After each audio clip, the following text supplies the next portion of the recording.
Patty Aubery, I am so grateful you are joining us today. I'm a big fan. I am watching what you do and learning, and have been for a number of years. So thank you for taking the time to come and share your incredible tapestry of a life with us. We appreciate Oh, you. you're welcome.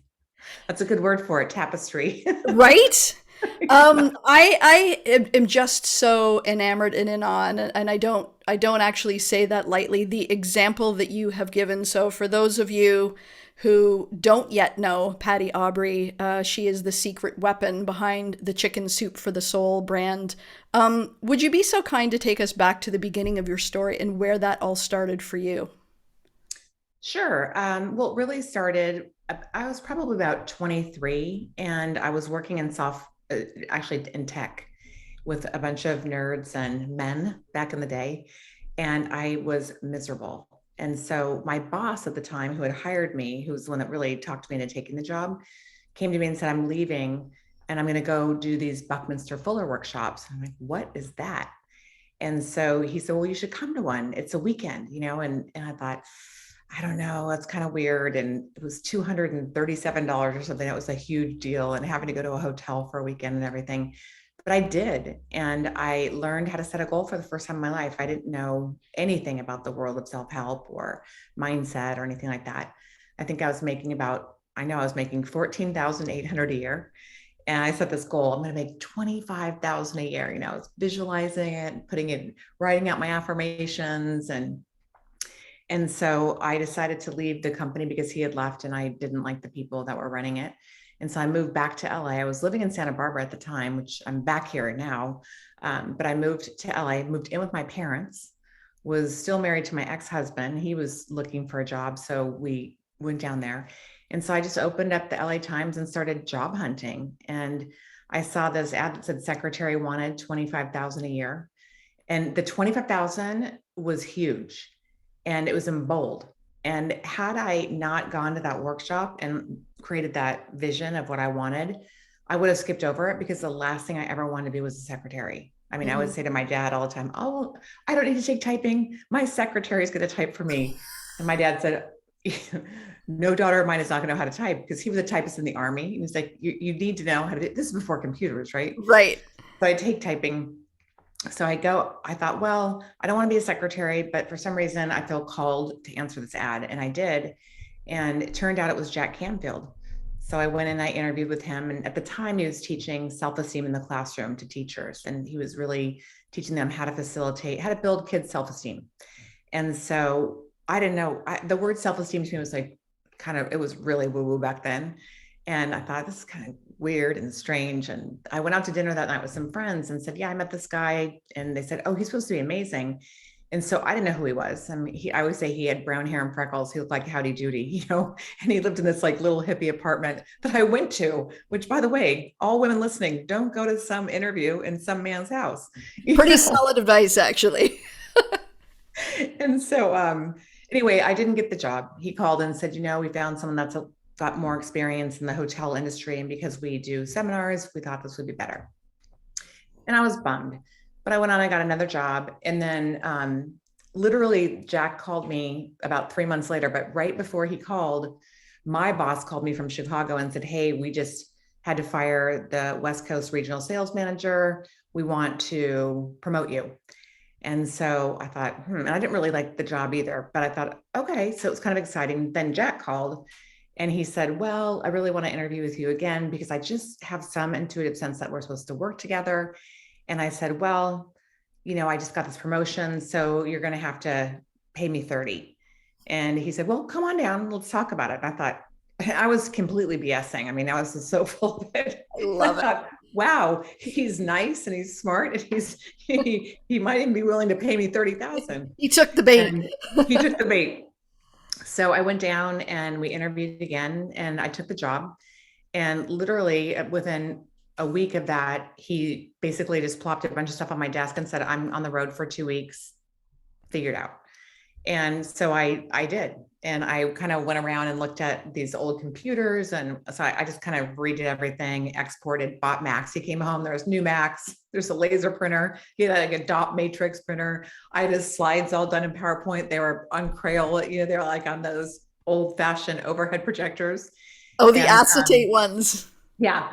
And so I said, I don't really want to be a secretary. I think I should be the VP of operations. And he said, okay, make cards. It's like, all right.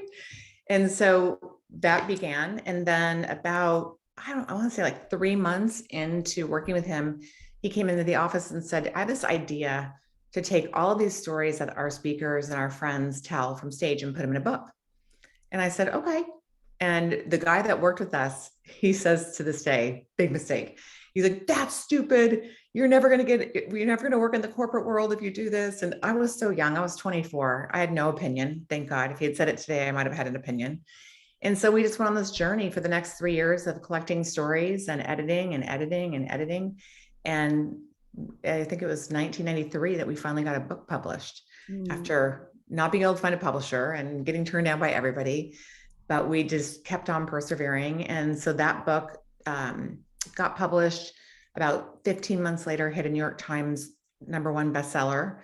And it was hard work. We were broke. There was the Gulf War was happening. There was a recession. We were eating top ramen. I think I was making $2 an hour. I think he was making 3. And so that happened. And it was a crazy time. And so from there, Marcy Shimoff, who is pretty well known, she runs a miracles course now and wrote a few books on happiness and happy for no reason and love for no reason. She sent a fax one night and said, I'm in a silent retreat for 10 days, but I have an idea. So she could write in fax, but she couldn't talk until Friday night. And so Jack said, all right. So we get on the phone. We're all excited. Like, what is she going to say? And she said, I have this idea, chicken soup for the women's soul. And I thought, well, that's dumb. And Jack's like, what do you mean? I said, well, women are the only ones reading our books anyway. He's like, no, hold on. This could be something. And so we went on to do chicken soup for the women's soul, and it went insanely crazy. And which opened up this whole new world of, oh my gosh, we can do all these different books with different people, which also opened up the opportunity for me to say, well, wait a second, I could do a book. If Marcy can do it, maybe I can do it. And so I went on to do chicken soup for the surviving soul for my mother, who was diagnosed with cancer at the time. And my sister actually was the one who said, let's do this book. She was reading stories for us, and she was studying for her state boards for her nursing exams for the state of California. And I said to her, why would they ever let us write a book? We work here. And she said, why would they not let you write a book? You've been working on this from day one. And so we went into the conference room, we made this presentation. I was so nervous. She's kicking me under the table, like, spit it out, Patty. And I finally did. And Jack and Mark looked at each other like, yeah, sounds like a great idea. And so that sort of began this whole cycle of writing a lot of other books that I did, Christian Soul, Sister Soul, like working moms, expectant mothers, everything that I was going through, I started to write about. And I oversaw the publishing side. I was the president of Chicken Soup for the Soul as well. And so I oversaw 235 titles over an 18-year period. So that was Tapestry. It was pretty crazy. That is insane. I want to circle back on something that I know will be super meaningful for so many people, myself included. So you talk about that moment when you you called your bluff, and you're like, I'll take it for 30. And then you have this feeling that you're supposed to put this book out. Can you talk about holding the vision and just knowing what you know, like you know it? Because I think it was 144 times you were turned down or something like that. Yeah. So what was it in you guys that was just like, nope, it's this, maybe not this one, not yet, but soon? Like, what was that kept you going? Because so many of us are just, we give it a try, and we have that, I don't want to try and fail, I don't want to be rejected, I don't want to embarrass myself. How did you know that you had something in spite of 144 publishers saying no thank you? Well, I think the first thing, which is so important, because in this world today, people are just like trying to get it out there without testing it. Jack and Mark were speaking all over the country, and they were telling these stories from stage. And so was Brian Tracy and Les Brown and all these other famous people. And so we knew the stories worked because people would come up at the end of a talk and say, that story that you wrote about the puppies for sale, is that in a book anywhere? And so that kept happening. And Jack would say, no, but I have these Nightingale Conant tapes, or no, I have these Career Track tapes. And it was mostly women who had said, I'm only in the car with my kids. I'm running them around. I don't listen to audios. I read books. And so he said, you know what? I think we're supposed to put this stuff in a book. So we had a lot of proof. And we also had tested the stories. We had beta groups where we would send out a book of like 150 stories, and we would have people graded on a scale of 1 to 10. So we knew we had good stuff. We had tested our content, and we knew the reactions that we were getting. And there wasn't a story in that book that didn't get a 10 across the board. And that was from moms to teachers to lawyers to, all walks of life. And so we knew if it was sort of a global, if it really met people where they were, that it would work. So we just kept on going. And I think also there was three of us. There was me, and there was Jack, and there was Mark. And if Jack was down, Mark was always up. And, we all did this thing called the rule of five. And every day we had to do 5 things a day to try to get the book published, or to try to get a story out there, or do whatever. So I think having more than one person is so important. A lot of people today try to work alone in the silo in their office, and they're on Facebook or Instagram, and it's all social media, but they're not getting any feedback. They're not sharing their vision with people. They're not telling people what's going on. And it's really hard to know if you're on the right path if you don't share it. So whether the feedback is tell me more, I don't get it, or whatever it is, it makes you think through more as well. It gets you more clear on your message. And at the end of the day, we were so far down the road and so broke, we had nowhere to go. So we couldn't give up. It's funny. I was talking to my mom the other day, and she had a terrible, terrible childhood, just awful. And she married my dad, and we were broke. And she says to him one day, she had this vision that she wanted to start a manicure company, and we were like critically broke. And she says to him one day, I have this idea. I want to start this business, but here's the thing: if it doesn't go, we're going to be on the street. And he looks her square in the eye, didn't miss a beat, and said, like, do it. And so just like you were talking about, it's just like quitting was an option, losing was an option. It's like there was no plan B, there was no safety net. It's like, we're going to go there and we're going to do that.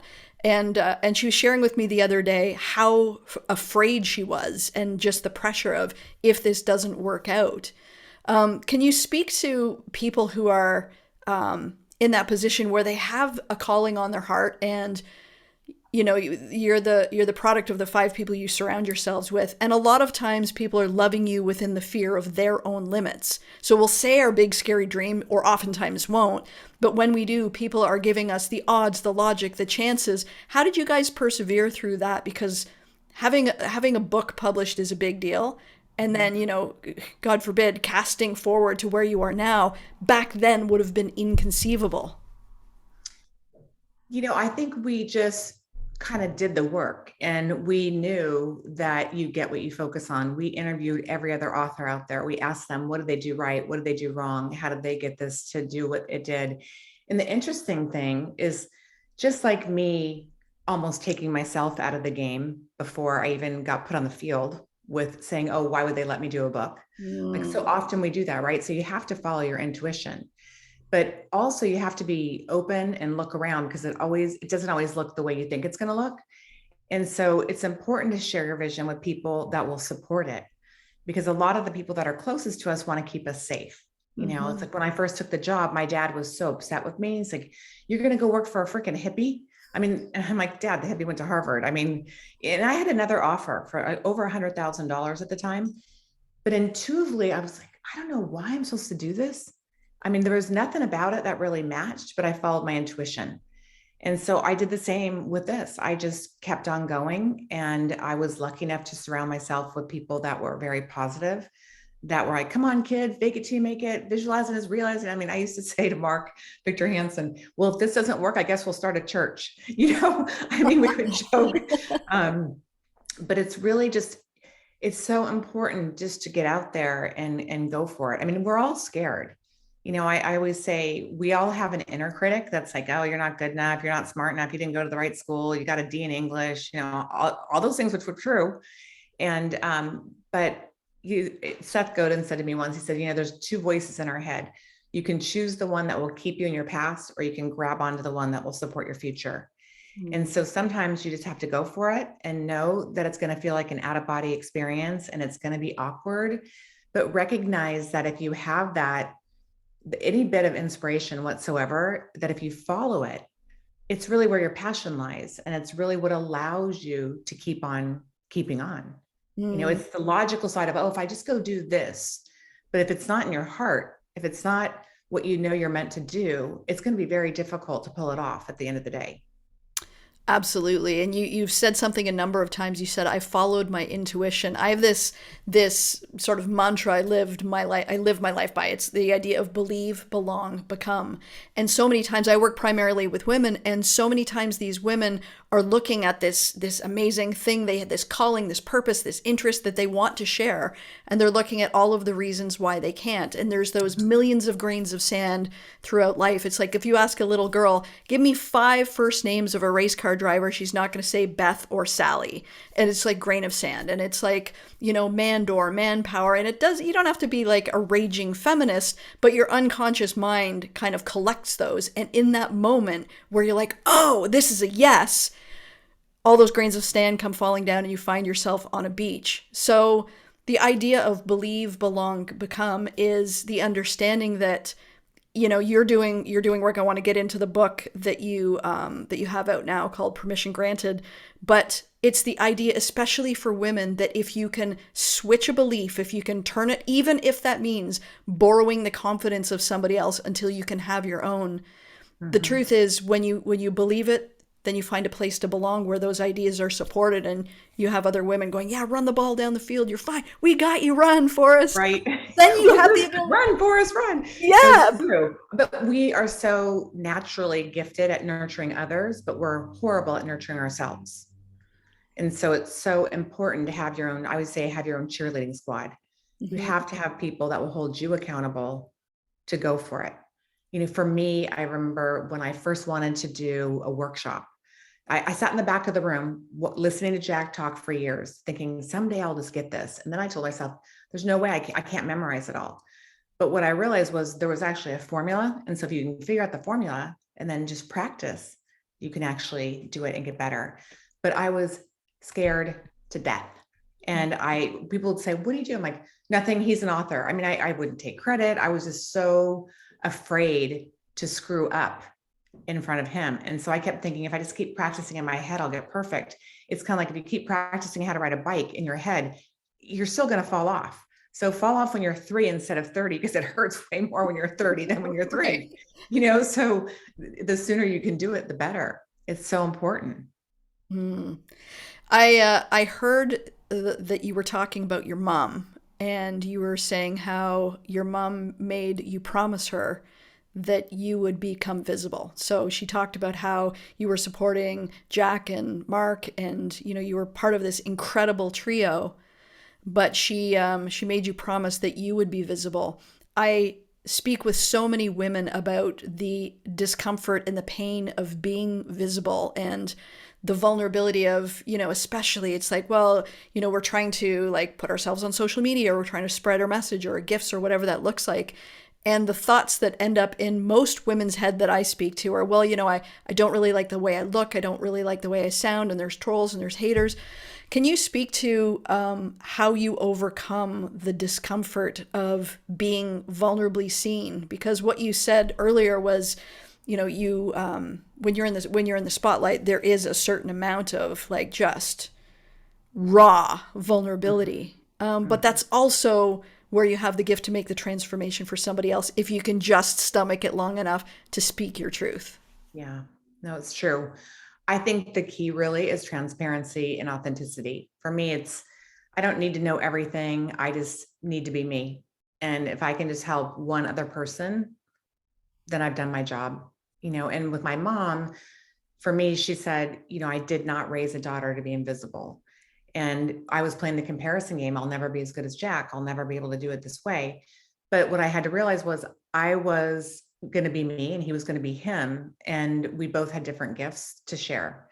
And so I kind of held her close to my heart, scared to death to do these things. And in the beginning, I teamed up with other women that had run workshops before me. So I didn't have to do it by myself. And then I started to research more like, why do I do this in what order? Why does Jack do what he does in what order? And I started to figure out these different formulations that even he couldn't articulate because he's just a gifted teacher. And so I'm like, why do you do that? Why do you do that? He's like, I just do it. I don't know. Like, but I need to know, it's the only way to remember this stuff. Um, but yeah, it was really hard in the beginning to give myself permission to really show up and speak up and be seen. But the opposite side of that was to stay small and to not take credit and to start to get very bitter, which I was getting, Mm. and feeling passive aggressive. And I was waiting for Jack or someone to say, oh, look, she's amazing. She can do this or that. It's just like, he's not a mind reader. It's not his job. If you don't ask, you don't get. So I had to really sit with it. And at one point I was really, really mad. I said, I'm giving myself permission to be high maintenance. He's like, fine, what do you want? I'm going to pull over right now. We're on the freeway. He's like, I'm pulling over and we're going to figure this out before we even get back on the freeway. And he just said, I'm totally willing to help, but I didn't know you wanted to do this.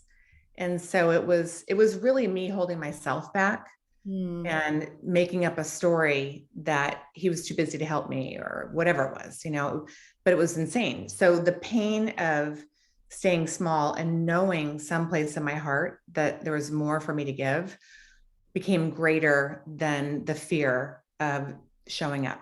Mm. I love watching you because for me, you're the perfect combination between what I call roots and wings. So you talked about, you were able to see what Jack couldn't even see because he's in it. It's just so innate and natural. So roots and wings for me is like, roots is that like rooted, grounded, practical, tactical, execution. And then the wings is that beautiful gift that you want to teach, and it's emotional and intangible.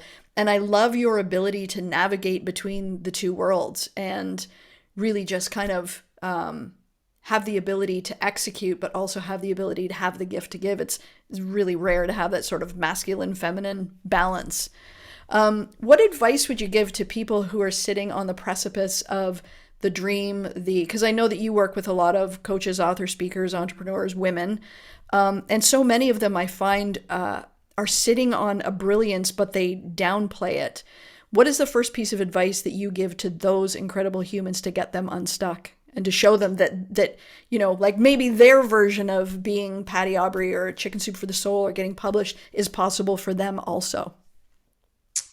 Gosh, I would say, you just got to do it. And again, it's going to feel like an out of body experience. You're going to feel like a phony. It's going to feel strange. I have one friend, I started a group with my friend Darlene Whitehurst called Goal Friends. And the first time I got her on stage, she was like, hello. And she said, how many times do I have to suck? I said, I don't know, 20.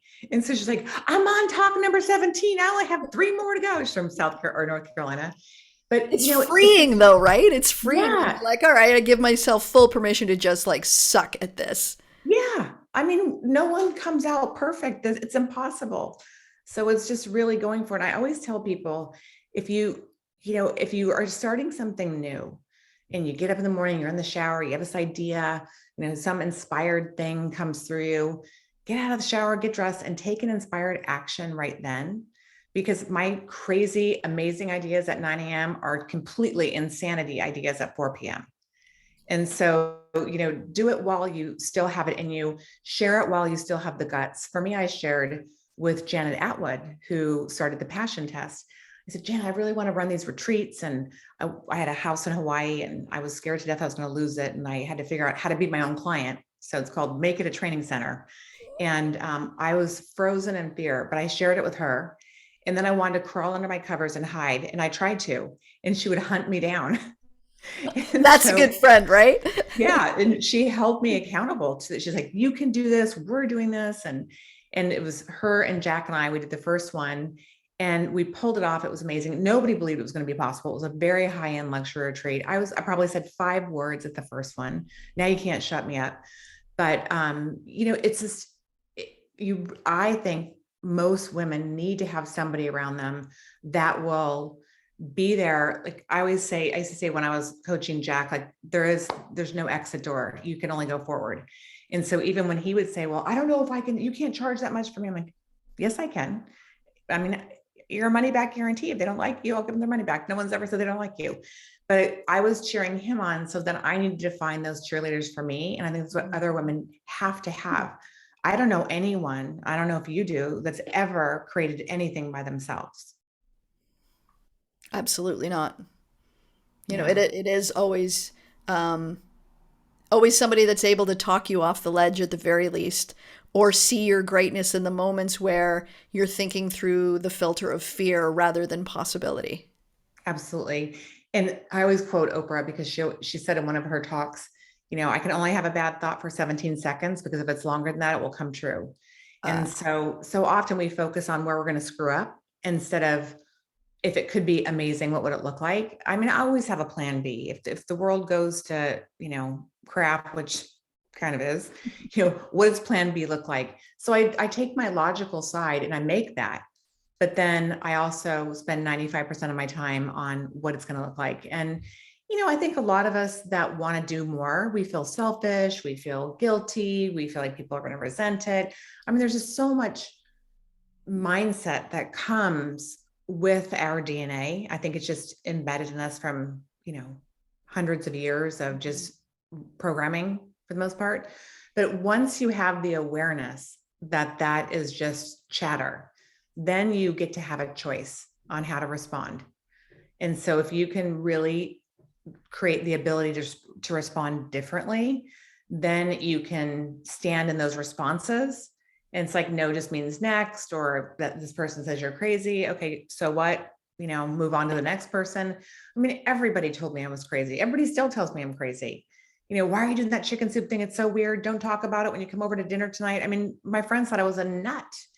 But then, of course, when it happened, they're like, "Oh, this is my friend. She's the president of Chicken Soup." I'm like, you're "Wow, like, yeah, fair she. weathered friends." It was funny. I think Nike did a commercial called "Crazy," and it just speaks to what you just said. And it talks about women in sport, and it shows Serena, and she's like smashing the ball over. And she said, people told me not to be angry, and then it cuts to like her throwing her racket down, and just other women athletes, and the first ever woman who competed in fencing with a burqa. And it's the idea. It's like, yeah, call me crazy. And so for you, it's like, who's laughing now, people? you know, Well, be, that and also if somebody says you're crazy, for me now, I just take it on as a challenge. And I am more of kind of what's happening 5 years from now than what's happening in the moment. I get very bored very quickly. mm, And so I like to look for where are the holes, what's missing here, not in a bad way, but where's the opportunity? Because that's exciting for me. And so now I've learned over the years, it took me a long time to share my ideas and my dreams with people that won't freak out or get scared. And, I go to the people that I know are also visionaries that can help me unpack it and ask questions. And Jack's really good at that. I'll come up with something and he used to say like, "Oh God," he'd freak out. And I would say, "You don't trust me?" It's like I was watching that Super Pumped with the Uber guy, and he was like, "Why don't they trust me?" When he was talking to his BC guy. And I'm like, that was me. And it wasn't that he didn't trust me. And I didn't know this for years. He said, "I've never not trusted you. I just have to walk through this more slowly than you. So I'm going to ask you 100 questions. And in doing so, then I can help wrap my brain around it to support you." So instead of me having a story of, "Oh, you don't trust me, you're not supporting me," that wasn't the case at all. I went, "Oh, gosh, we should have had this conversation 20 years ago." yeah, no kidding, right? No kidding. So you wrote a book called Permission Granted. What was that process like for you, being the person who's now stepping into the spotlight, not just to share your knowledge, but to be sort of center stage, and you're like, now I'm going to teach the things that I have to share. Mm-hmm. Well, I really had to teach the things that I had to learn. So I couldn't say, "Take my advice, I'm not using it."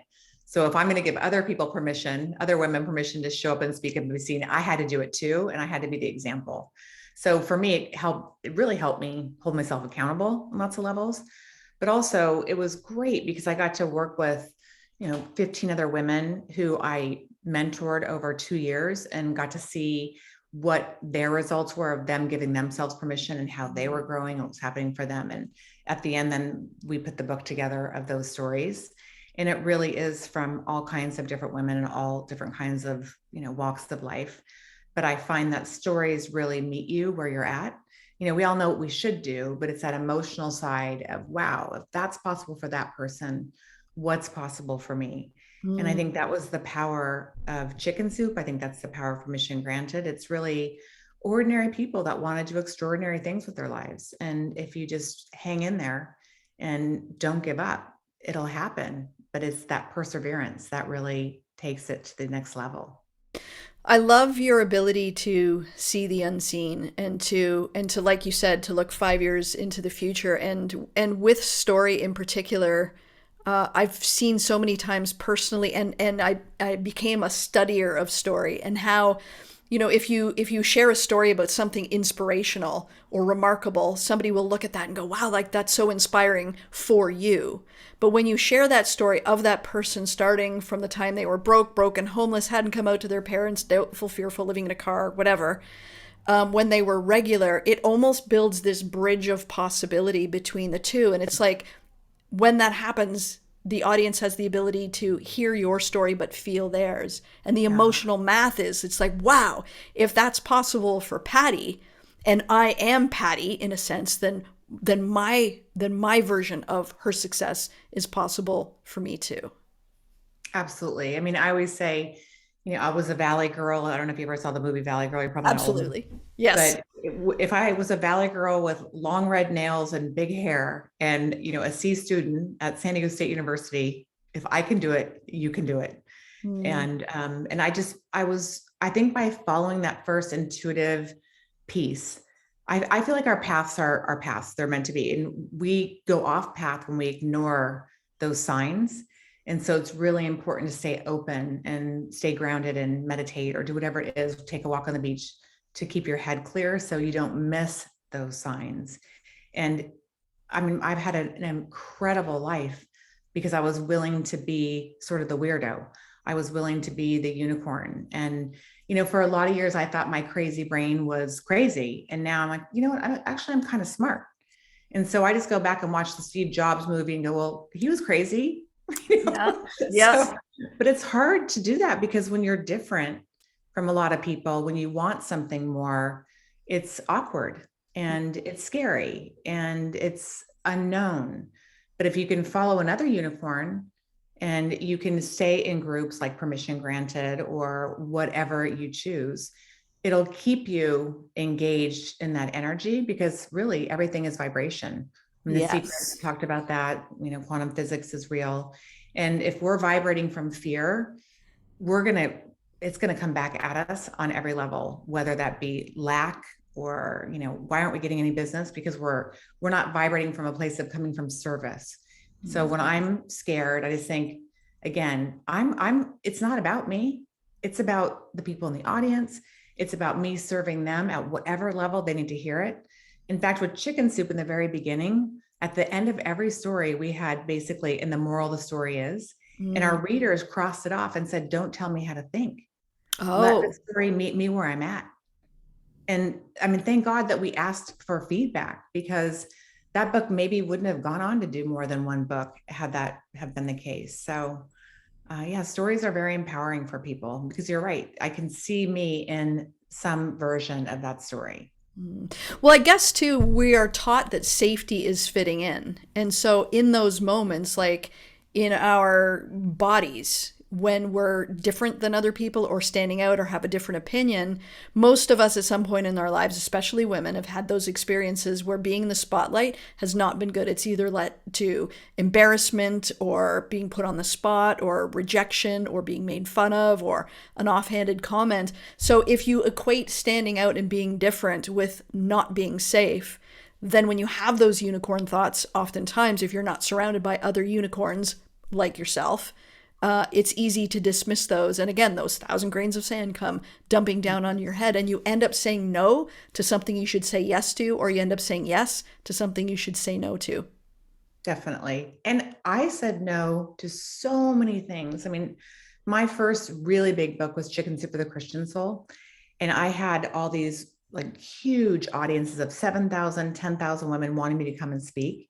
And I said, no, no, because I was busy in my comfort zone running Chicken Soup. Hmm. And when I started Permission, I called Marcy Shimoff and said, how much did you make in speaking? Not in book royalties, but in speaking. And she said, you don't want to know.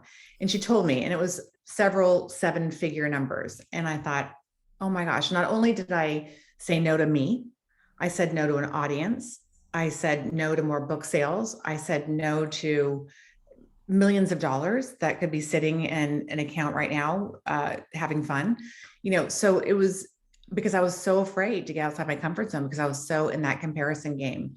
And if I could do anything over again, I would just go out there and fall faster because it's never a failure. It's about doing it and getting it over with. We said something earlier about the difference between what it costs you to try and fail versus not try at all. And when I'm listening to you say that, all of the things you said no to, and for those women who are listening right now, if you can't do it for yourself, one of the other factors is what didn't get to transpire in the lives of other people and the ripple effect that they now went out to make because that you showed up that day. Mm-hmm. For those people who are listening to you right now, like you are an incredible visionary. What do you see 5 years from now? Like you were talking about, you like to forecast. What is it that you think is going to be the shifts and the changes that we're us lay folks are not currently looking at? Well, I think a lot of things are changing. And I think the one big thing that I see is that we've kind of come into this whole realm. First of all, women will rule the world. I mean, the Dalai Lama said so a long time ago, and I think that's true. And I think the world needs women because they need the nurturing and they need the collaboration and the consciousness that we hold. So I think that we're going to see a lot more women stepping into that space and doing it in a much more graceful manner. You said earlier, like you don't have to be the feminist. And I think when I first came up with Permission Granted, it was probably 2012, and I probably didn't spit it out of my mouth until 2016 because I had to get through all the bumps of the passive aggressive side of me and get to the graceful side to learn to Mm. appreciate the differences that we all have. But I also feel like there's a whole new world out there of we have to get reconnected because we're all siloed. And I think social media is fine, but it's also a massive destruction of chaos and just keeping people from connecting. And so I think it's important to get out into the world, to talk to more people, to expand your networks, to be interested, more interested than interesting, actually, and to learn new things and so on and so forth. So I think we're going to see a lot more collaboration and community of a new kind. And I don't know what that's going to look like exactly, but I think it's going to be exciting. I think it's going to be pretty juicy. What I have noticed is if you can have the bravery to be vulnerable, then you have the ability to crack people open because to your point everybody is suffering in silence and silos, but when you say the true brave thing first, it gives permission to other people to put their hand up and say me too. Absolutely. I mean, I always say your audience will only go as deep as you go. And so I know if I'm working with just a group of women and I use really raw examples and demonstrations, that gives them permission. If I'm just really real, like, hey, I've screwed up on thousands of occasions. I mean, I've made every mistake in the book, but I talk about it because I'm not perfect. I mean, my screensaver or my phone says perfectly imperfect. Brilliant. Brilliant. Well, listen, Patty, I appreciate you taking the time to come and chat with us and share your incredible tapestry. And if people are looking to reach out or connect with you online or to be part of your community, what's the best way they can do that? Probably the best way is just opt in to my website at pattyaubery.com. And that's PATTYAUBERY.com. And then you'll see what I'm up to. I typically don't send out a lot of things, but I let people know what I'm up to quarterly. And if they're interested in coming to attend something or they want to be part of Permission Granted or our Goal Friends project or whatever it might be. So that's the best way to get a hold of me. Amazing. I appreciate you and appreciate your time for stopping by. Thanks again. Thank you.